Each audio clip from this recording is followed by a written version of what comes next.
Oh, wait, let's unpack this. Imagine you grab a cold glass bottle, maybe on a hot day, right? Maybe. But instead of, a regular twist-off cap, you look closer and there's this, like, glass marble rattling around inside. And this little plastic plunger thingy. How do you even open it? How do you get the drink? Right, exactly. And that sort of puzzling interactive moment, that's basically your introduction to Ramune. And that's what we're doing a deep dive into today, this really distinctive Japanese soft drink. Okay, so we're looking at the source material. You shared some key bits from an article called The Distinctive Ramune Soft Drink. And there's a vocabulary list, too. That's right. And our mission really is just to distill the key insights from these sources for you, get you up to speed on what makes Ramune so, well, popular and unique, kind of fast-tracking past all the noise. And honestly, the first thing that grabs you, looking at the source, is the most, striking visual.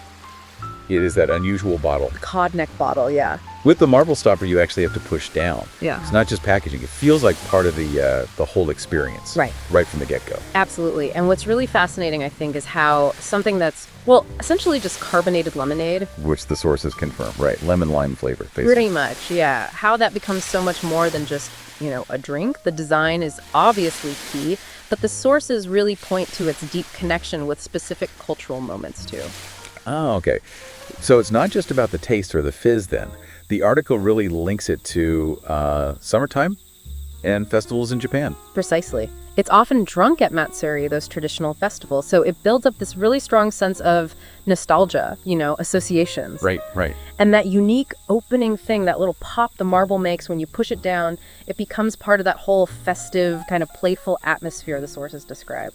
It's that mix, a simple, refreshing drink, plus this really memorable interactive design. And that's gotten anchored in these cultural rituals. So, okay.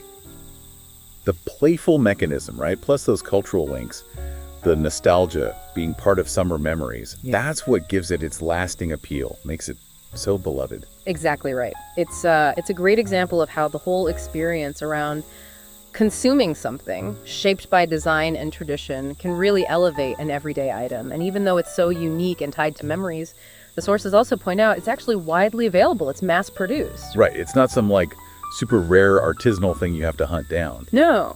The article mentions factories across Japan making it using clever but standard bottling techniques to make that cod neck design work on a huge scale. Yeah, Japan's manufacturing capability is definitely key there. So that makes this sort of traditional and quirky drink available pretty much everywhere. And it shows how modern manufacturing can actually support and, even boost products tied to cultural heritage. Makes them accessible, but they still keep that distinctive thing about them.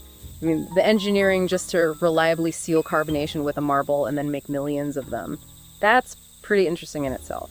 Okay, so let's quickly recap what we've pulled from the sources here. Ramune. It's a carbonated drink, yes, kind of like lemonade.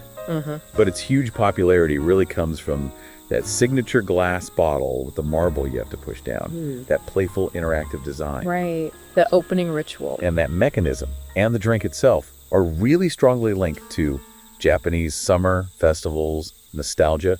Makes it a real cultural touchstone. Definitely. And crucially, Japan's manufacturing ability means this unique experience isn't rare. It's accessible through mass production. Yeah, and diving into something that seems as simple as a soft drink, why does it matter to you listening? Well, it kind of reveals how design, tradition, maybe a bit of fun, and the ability to actually make something unique.